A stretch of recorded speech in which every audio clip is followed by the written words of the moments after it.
자기가 올바르게 대칭으로 만들어 나가는 거에 대한 일종의 약간 작품 정신, 달인 정신이 있어. 달인. 이 나중에 저희 병원 환자, 교정 환자분들 교정 대충 끝난 것 같은데 이제 그만했으면 좋겠어요 막 이러면 이 원장님이 안 돼, 교합이 안 맞아, 이러면 재발된단 말이야 하고 내 의견 들어요 하고 막 6개월씩 더 끌고 가고 막 이러기도 하거든요.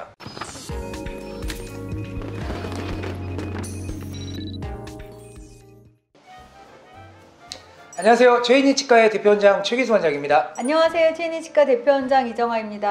안녕하세요. 원장님 두 분 다 자녀가 있으시잖아요. 맞아요. 그래서 원장님 자녀분들은 제가 많이 어리신 걸로 알고 있고 노산 다산왕 둘 다산이야. 둘. 원장님은 그래도 자녀분들이 좀 나이가 있으신 걸로 아는데 맞습니다. 나이가 있어. 둘 다 대학생이죠. 곧 할아버지 되게 생겼어요. 예, 끔찍합니다. 혹시 원장님 자녀분들도 교정을 했나요? 그럼요. 우리 큰애가 딸이고 둘째가 이제 아들인데 둘 다 교정을 했죠. 다 이정 원장님에게 특별 부탁하고 진짜 아빠 찬스 써가지고 교정 부탁해서 했어요. 부모 입장에서는 최고의 의사를 찾아서 교정을 시켜주고 싶을 것 같은데 주변에 다른 의사분들도 있을 테고 이정 원장님이 어떤 부분을 되게 높게 해서 얘기했다? 난 알아요. 뭔데요? 진료비 찬스겠죠 뭐. 그냥 술 한 잔 사주면 넙죽해주는 뭐 이런 거 아니겠어요? 네. 근데 이제 그런 진료비는 이제 사실 뭐 농담에 가깝고, 근데 우리 딸은 아래치아 앞니가 3개밖에 없었어요. 짝이 안 맞는 거죠. 홀수니까. 그래서 점점점 비대칭이 될 거라는 걱정이 너무너무 이제 심했어요. 사실 앞니 3개가 짝짝이어가지고 이제 짝이 안 맞아서 비대칭 되는 친구들을 또 많이 봤기 때문에, 그래서 이제 그런 거에 대해서 믿고 맡길 수 있는 의사가 필요했고, 치아 개수가 안 맞아서 이렇게 비대칭이 틀어지는 것이 현상이 많이 발생됐다 해도 대부분의 교정 의사 선생님들이 아니 이거는 어쩔 수 없는 비대칭 현상은 어쩔 수가 없어요. 차라리 다 끄고 난 다음에 그냥 양악 수술해 주세요. 이제 이런 권고를 또 듣게 될까봐 이런 게 정말 걱정됐었거든요. 사실 그런 것들을 이제 이해해 줄 수 있는 의사 선생님이 좀 필요하거든요. 쉽게 얘기하면 내가 요구하는 대로 해줄 사람을 찾았던 거예요. 일단 대화가 되니까요. 또 하나 이제 또 이정아 원장의 주치의 교정 원장으로서 장점을 얘기하자면 사실 같은 팀끼리 얘기하는 것 같아서 좀 걱정되긴 하지만 이 원장 성격을 제가 잘 알아요. 이 원장은 비대칭 케이스가 될 수 있는 것을 자기가 올바르게 대칭으로 만들어 나가는 거에 대한 일종의 약간 작품 정신, 달인 정신이 있어. 달인. 한번 몰입을 해요 이제 그러면. 그래서 이 나중에 저희 병원 환자, 교정 환자분들 흔히 하시는 이제 불평거리 중에 하나가 교정 대충 끝난 것 같은데 이제 그만했으면 좋겠어요 막 이러면 이 원장님이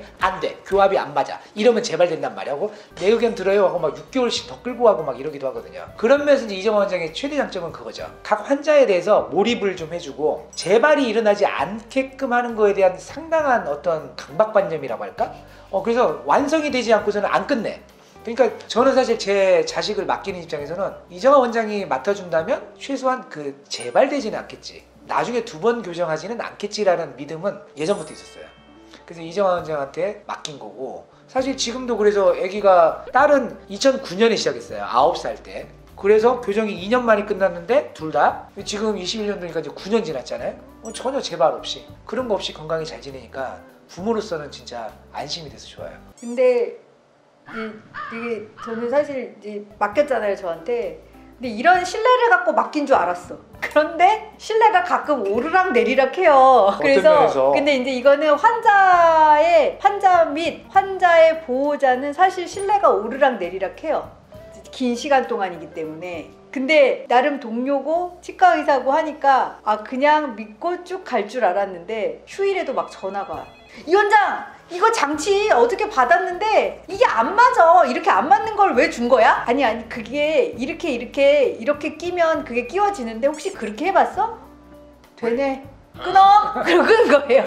그래서 동료이고 맨날 보는 사람도 이제 이렇게 치료를 하다 보면 긴 시간 동안에 그 브라켓은 왜 떨어질 건데 미리 붙여? 고무줄은 왜 자꾸 빠지는 거야? 내가 여기가 안 아프다고 하는데 왜 하다가 아파? 막 이런 얘기들을 정말 보호자 입장에서 본인이 치과 의사인 것을 망각하고 저한테 물어보길래, 이제 제가 사실 최 원장님의 아들, 딸을 치료하면서 내가 더 많은 설명을 환자한테 해야 되겠구나 라는 교훈을 얻긴 했어요. 그때 이후로 오히려 더 환자분한테 설명 좀 잘해주고, 네 맞아요. 간혹 컴플레인 들어와도 그래 부모님은 그럴 수 있죠. 그쵸. 네, 맞아요. 좀 그런 게 많이 생긴 것 같아요. 그 전에는 그냥 믿고 나 따라오지. 왜 자꾸 질문하지? 이거 너무 당연한 건데 왜 또 물어보지? 지난번에 설명했는데? 이렇게 사실 조금 쉽게 생각한 것도 있었는데 이제 그런 이제 최 원장님의 우리 딸을 치료하면서 이제 얻은 게 많았어요. 우리 딸은 다른 친구들은 교정하면 되게 아프다고 하던데 나는 이 원장님한테 치료받고 나면 하나도 안 아파 이런 얘기 많이 했었어요. 교정 기간에도. 그래서 실제로 아무튼 그렇게 안 아프게 한 거에 대한 되게 좋은 추억을 갖고 있고 아들은 뭐 아들이라서 그렇게 표현을 많이 하지는 않아요. 그러니까 뭐 안 아팠네 뭐 이런 얘기도 잘 안 하려고 하고. 근데 이제 아들의 엄마가 너 옛날에 진짜 진짜 별로 흉측했구나. 근데 너 진짜 지금 인물 났다. 뭐 이런 얘기 해주고 만족도는 되게 좋아요. 안 그랬으면 제가 벌써 진작에 컴플레인을 했겠죠. 그럼요. 제가 이 자리에 앉아 있을 수도 없어요. 우리 별로 안 친하거든요. 진상 고객. 네. 아무튼 그랬습니다. 아무튼 치료가 잘 됐어. 그지? 네. 저도 만족해. 치료한 사람으로서 저도 만족해요. 네. 정말 속마음을 얘기를 하면 치료가 잘 되잖아요. 그러면 되게 나도 사실 되게 기뻐. 진짜. 그렇죠. 아무래도. 그리고 그 환자를 끝나고 나서 거의 10년 가까이 지난 상태에서 다시 리뷰를 했는데도 괜찮은 거죠. 그러면 사실 되게 기분이 좋죠. 기분이. 일에 대한 어떤 뭐라 그러지 이런 거를? 만족도? 성취감? 성취감? 그런 것 같아. 진짜 그래요. 성취감이 있어.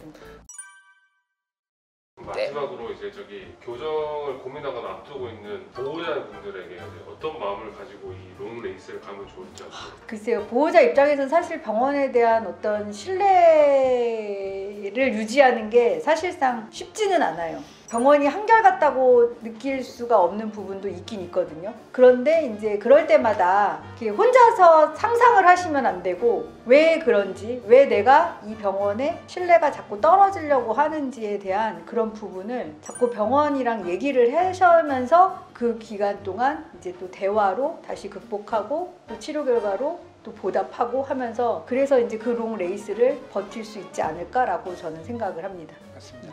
진료 중간중간에 느껴지는 어떤 의문점, 걱정되는 것이 있다면 항상 그냥 병원 관계자들에게 표현해 주시는 게 가장 좋아요. 맞아요. 마음에 이렇게 담아두고 계시면 잠 못 자잖아요, 사실. 마음이 편해야 되니까. 언제든지 물어봐 주시길 바라겠습니다. 주말에도 전화해도 되나요? 안 되죠. 주말엔 저희도 쉬어야 되니까요. 아니 이분은 전화했다니까요. 저는 전화하지만 하지 마세요. 아무튼 월요일 아침 10시부터 진료를 시작하기 때문에 토요일 2시에 진료가 끝나고요. 그때까지 언제든지 전화 주시면 저희 직원들이 성심성의껏 잘 응대해 드리려고 노력하겠습니다. 네, 오늘도 유튜브 구독해 주셔서 감사합니다. 감사합니다.